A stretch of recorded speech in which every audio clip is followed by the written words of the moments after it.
Hi, everybody. I'm Arthur. I'm alcoholic. I have done this work. I did this work. I'm still doing this work with a sponsor who did the same. And I'm practicing the latter steps. I have a small handful of people left to make amends to.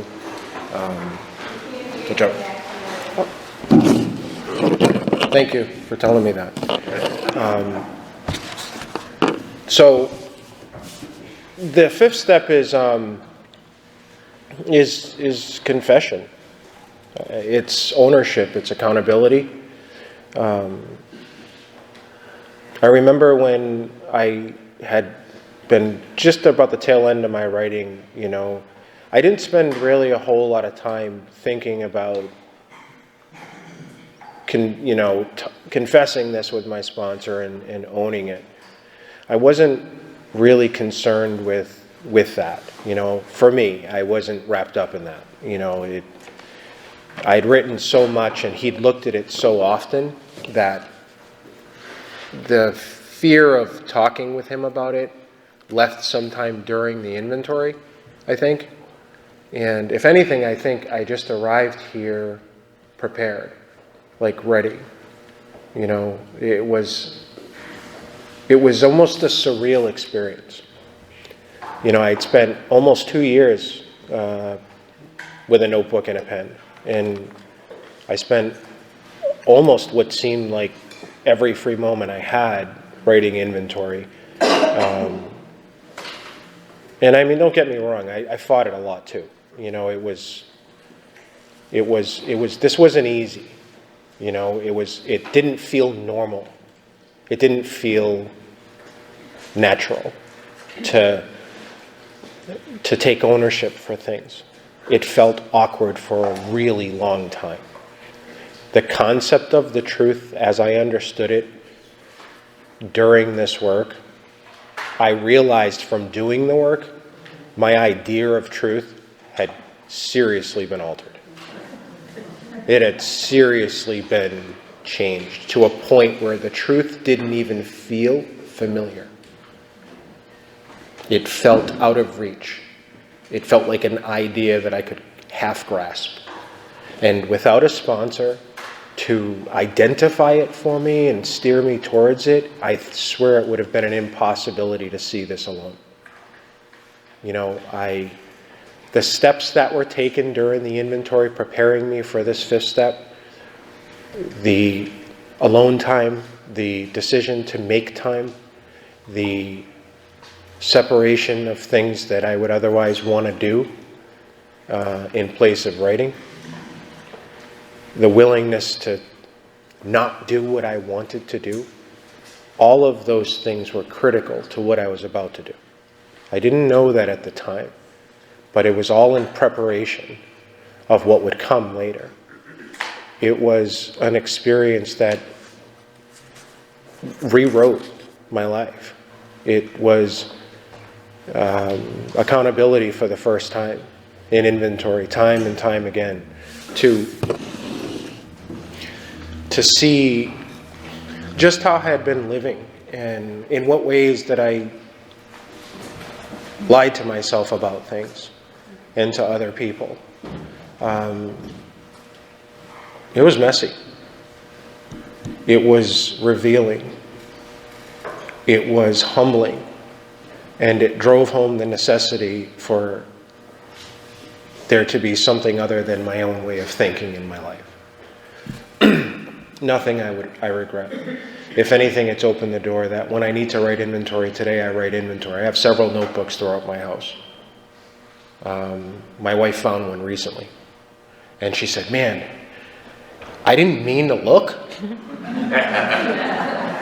And those are her words. I came home from work and she's like, "Hey, I got something I got to tell you." "What you got to tell me?" She said, "Well, I was just moving some stuff around in my bureau and somehow this notebook was on my bureau and I started fishing through it."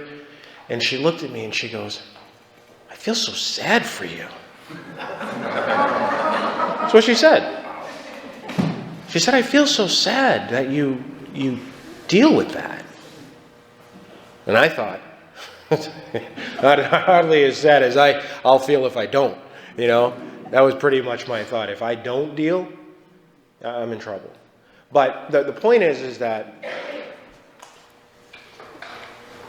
I came into AA at first because I thought because of the opinions of other people that I might have a reason to be in AA. It wasn't because I really believed I need to be there.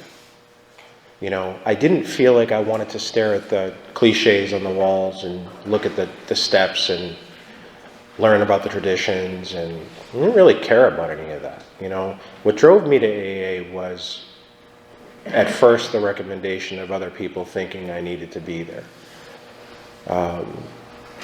I knew that there was a problem with the way that I lived. What I didn't know was how much of it actually was alcoholism, because I wasn't the type of drinker where it was, it was so obvious. You know, I hadn't gotten to the max idea of a drinker in my head, so I hadn't arrived to the point where I would then reconcile myself to alcoholism, because the picture of that person wasn't me. The idea that was in my head. I wasn't on the streets. I didn't lose everything. I didn't have bottles hidden throughout the house. I didn't have the severity of physical addiction like some get to. That didn't happen to me.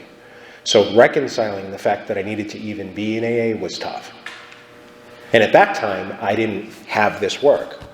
All I had was a bunch of meetings and people that told me to keep coming. And eventually it would get me. And I thought, if I come enough, eventually it'll get me. And those were the things that kept me coming back, along with camaraderie and having a job in AA, and chairing meetings that I'm not equipped to chair, and going on detox commitments that I'm not equipped to be at. All the things that I was asked to do, I did. And those were the things that kept me coming back. It wasn't until I actually got into Alcoholics Anonymous, the book. You know, I was in the program, but I wasn't in the book. And started to look at the disease of alcoholism with a sponsor, that it became clear that there was, I needed to be here.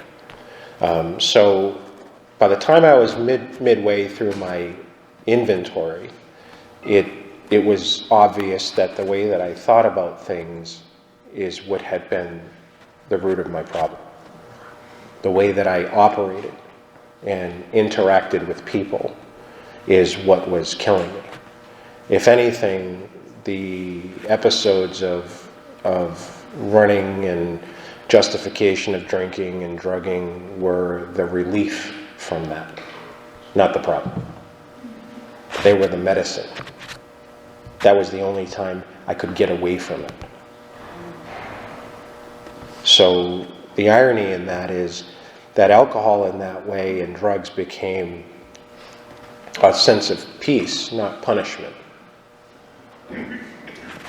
The punishment came when I wasn't drinking and I acted like an asshole all day. The punishment came when I couldn't interact in relationships in a way that was balanced, healthy.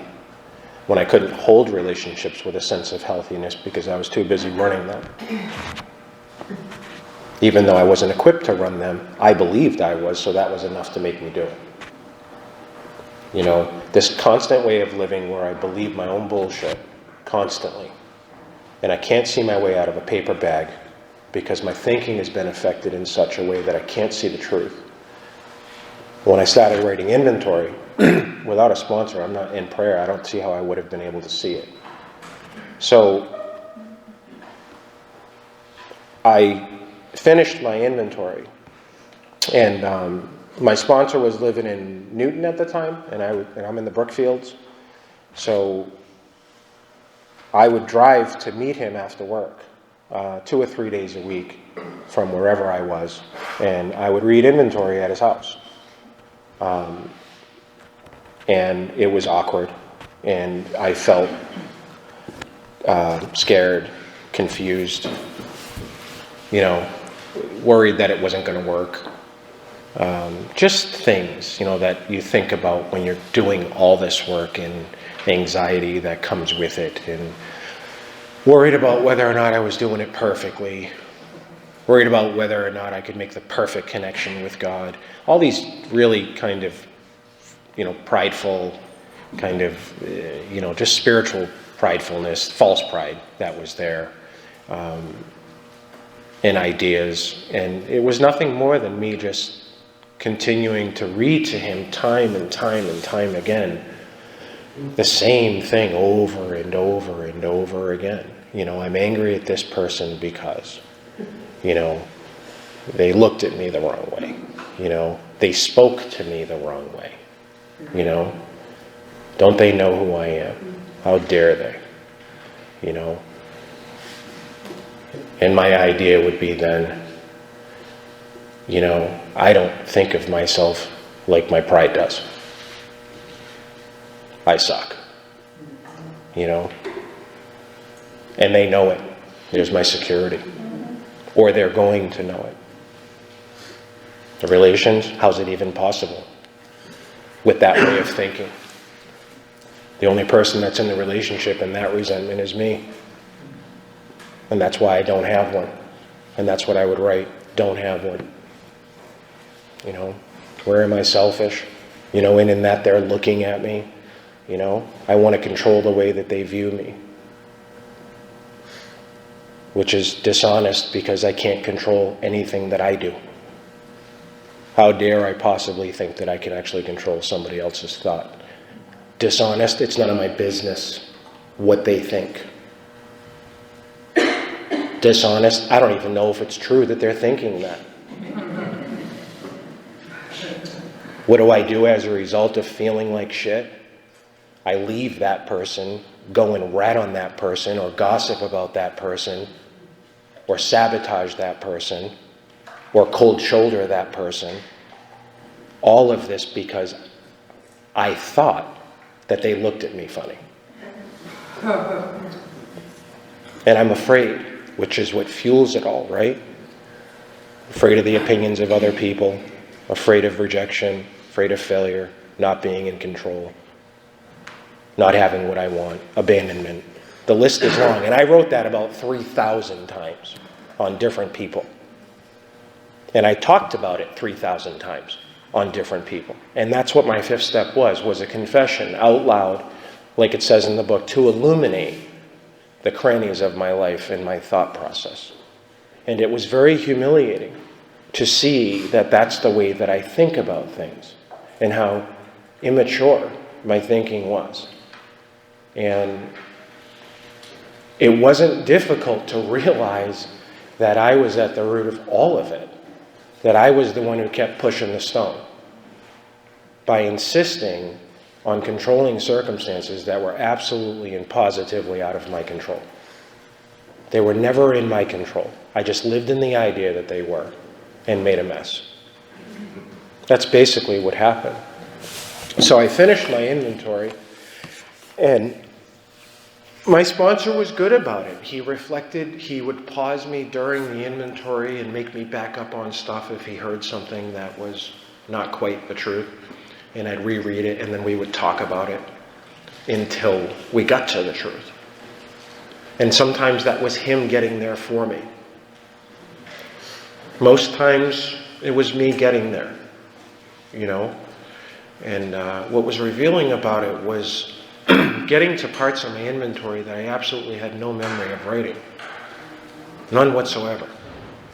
I remember looking at an early part of my inventory about, I don't know how many hours, months, or days that we were into this inventory, but I remember getting to a part and just looking and thinking, I have no recollection of writing any of this.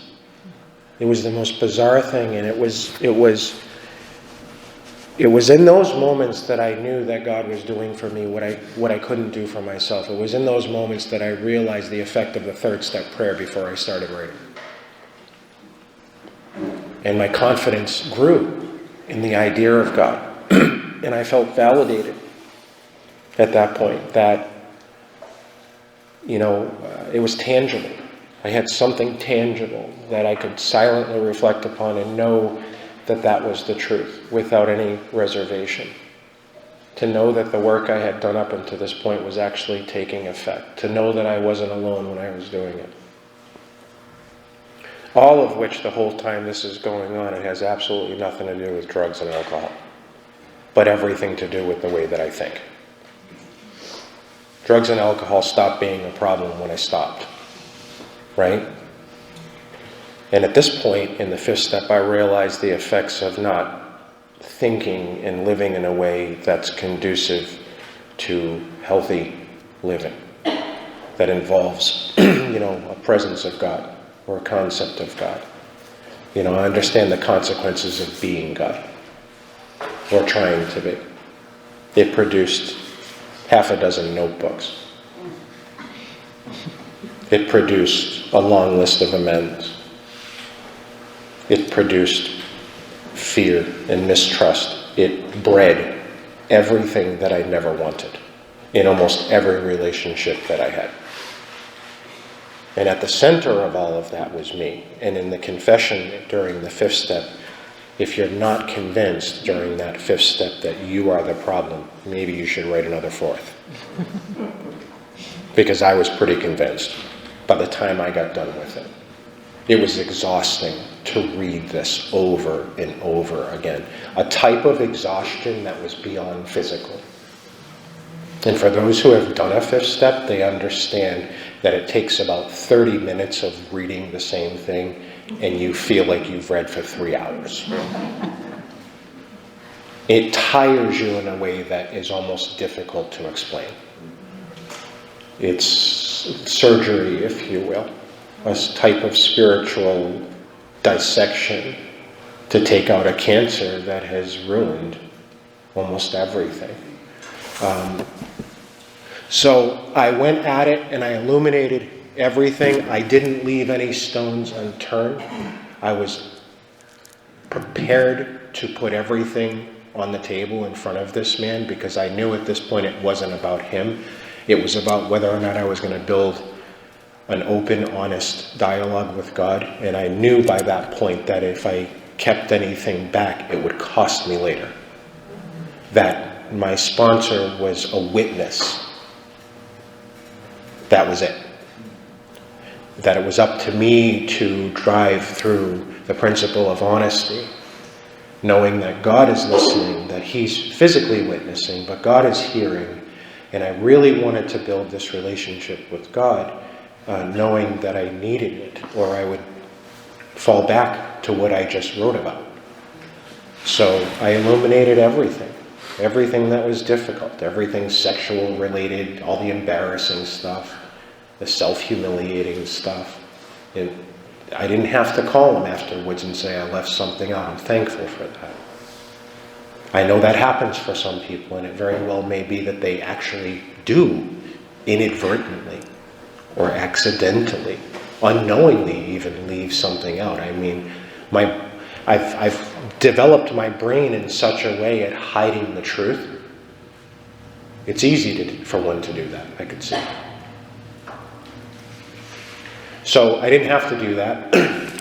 I got done with it, and it was, I think, around February, and I had to sit down and review the questions about, whether or not I'd left anything out. Did I try to make mortar without sand?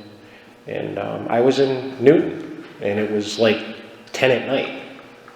And I wasn't going to drive home. At least my sponsor didn't suggest that I did. He wanted to talk to me still and give me the next set of directions, so he sent me outside in his lawn. And I sat there for an hour. He called me in when an hour was up. And I did what the book said, and I thought about how amazing it was that I felt like I finally, not to just know God better, but to know him at all. Knowing him better was gravy. I was happy just to know him at all, to know that I actually had forged this relationship and that I took the steps on my own. I directed my will. I was willing to make a confession, to realize that for the first time in my life, I want to be right with God. And it's not because someone encouraged it. It's because I wanted it to be right. That was amazing. You know, the hour felt like 10 minutes. I felt like I could have been another hour, just relishing in everything that I had done. You know, and feeling proud that I finally finished something. And that I didn't cheat. And I didn't lie. You know, I felt like for the first time in my life, God could see me for who I really was. And I could see me for who I, was going to be. And I could see how I was. It was unbelievable. And I got, because I'm in, North Brookfield and he's in Newton, it was, an hour and 40 minutes home. So I got to think about it the whole way home. And so there wasn't any bright light revealing thing that took place with me during my fifth step. I wish that there was. That would have been really cool to talk about at meetings. To say that happened to me.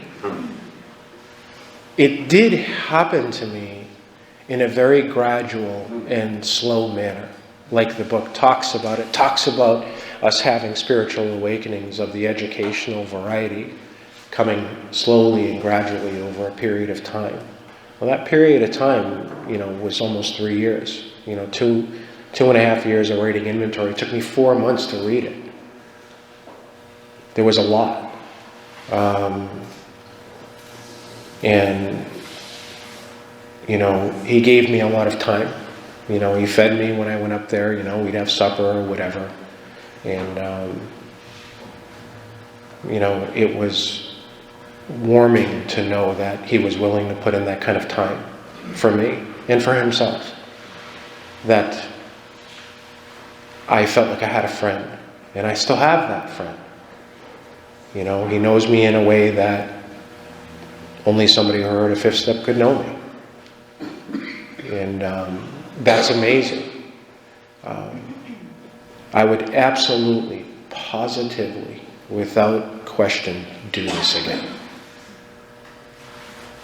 There is nothing more rewarding today than to be stuck in a problem, to have a tool to navigate that problem, to arrive to a conclusion that only in arriving at the conclusion draws you closer to God every time you do. In a weird kind of way, it makes me thankful for the types of things that I have to turn around today. Because when I'm in a problem, it's not when I'm feeling good that I'm running to God. It's when my ass is on fire. So when I'm in a problem, it forces me to realign myself. And every time I do, I take the same steps I was taught how to take, and I write inventory. I see the truth about it. I ask myself if I left anything out of that, in the same principles we do in the fifth step. Apply the same principles there. Did I leave anything out of that turnaround? Because I know that I'm not gonna bullshit through prayer. I believe God knows my heart entirely. And I believe to pretend to or act like, I'm going to get over on something is not only foolish, it's impossible, and it's self-destructive. So I'm willing, that inventory and that confession made it possible for me to admit when I'm wrong today. And not just to say, hey, I'm sorry I did that or this happened here, but I can talk to it specifically, whatever the offense is. Because I learned how to talk about an offense in an inventory.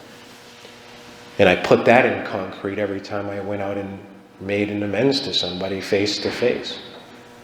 So I learned how to operate in a manner that people can understand, and as opposed to just turning it all inwards and hating on you in the back end, or avoiding you, or casting you out of my life, which are things that they may not understand. Most people, I learned, through my inventory that I had an offense with had no idea I had an offense. Because I was assigning them with expectations they would have never possibly ever known about. How could they know there was an offense? There wasn't any offense. There was me having a twisted idea of something that was supposed to go a specific way that didn't. And making them accountable for it and hating them for it for like 40 years. Right? And all of that effort in trying to feel good about myself landed me squarely right here. They're not here. They're working or doing whatever they're doing. But I'm here talking about something that happened 50 years ago. Right? So it was very illuminating. I understand alcoholism in a way that is incredibly and inherently destructive from every aspect. It looks and seeks to separate me from a newfound relationship with God. It's completely driven on fear and false pride. I don't operate anymore in my life in a manner that I make it my business to tell somebody else how to do their business. It's none of my damn business. Nobody needs to hear it. I'm not the loudmouth, the noisemaker. I'm not recklessly running around seeking attention from other human beings because I feel like shit. I do not make people responsible for my happiness. And if I do, well, I'll write another notebook. Because that's exactly what it will lead to, if I'm lucky. People don't care whether or not Arthur has alcoholism. That's my problem. My function is to be of maximum service to God.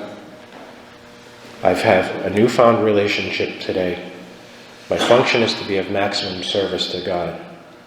If I'm not going to be that, I understand what the consequences of that are.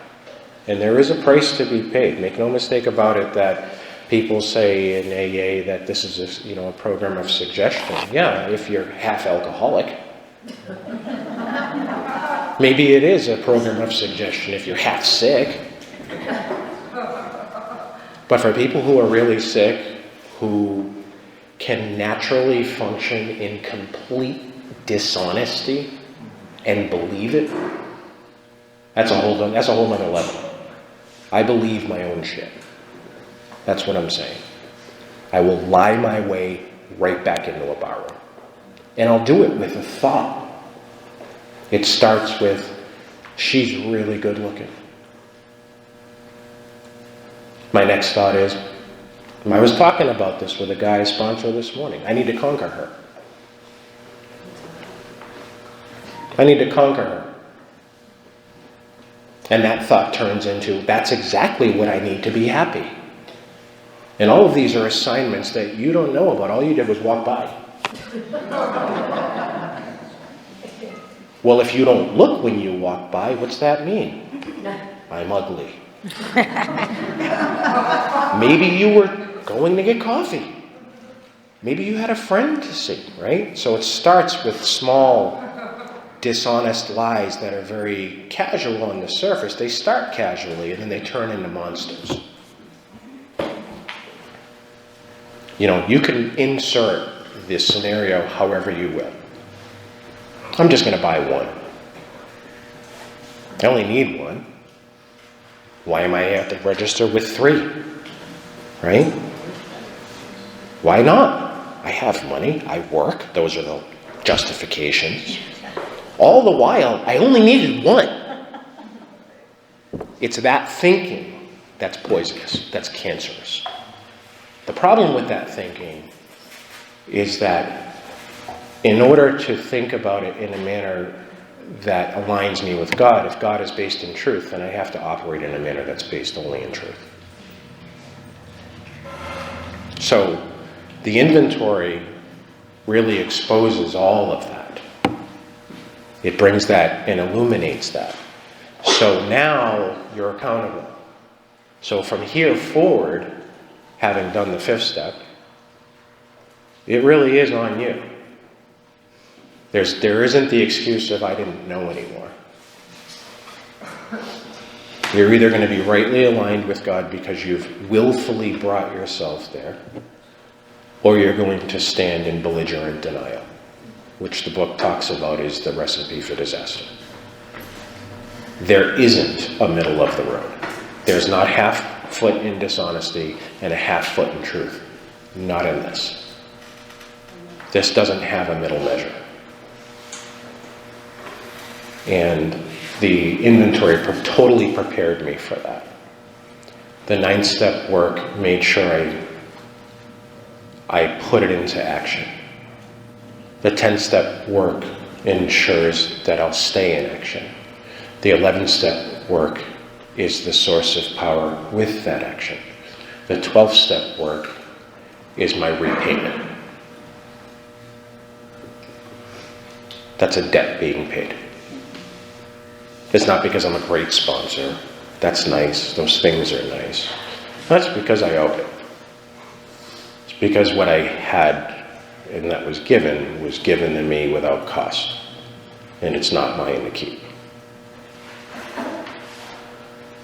Best thing I ever did in my life. I'd do it again. Absolutely. Changed me entirely. I actually am kind of grown up today. And a real big turning point was that inventory, because that was ownership. That once you've confessed it, you have a choice whether or not you're going to go on knowing what you know now, or you're going to change. But there's a choice there. You're not willing to change. That's on you. I was willing to change. I was tired of life. And that's what I have to say about that. Thank you. Thank you, Ross.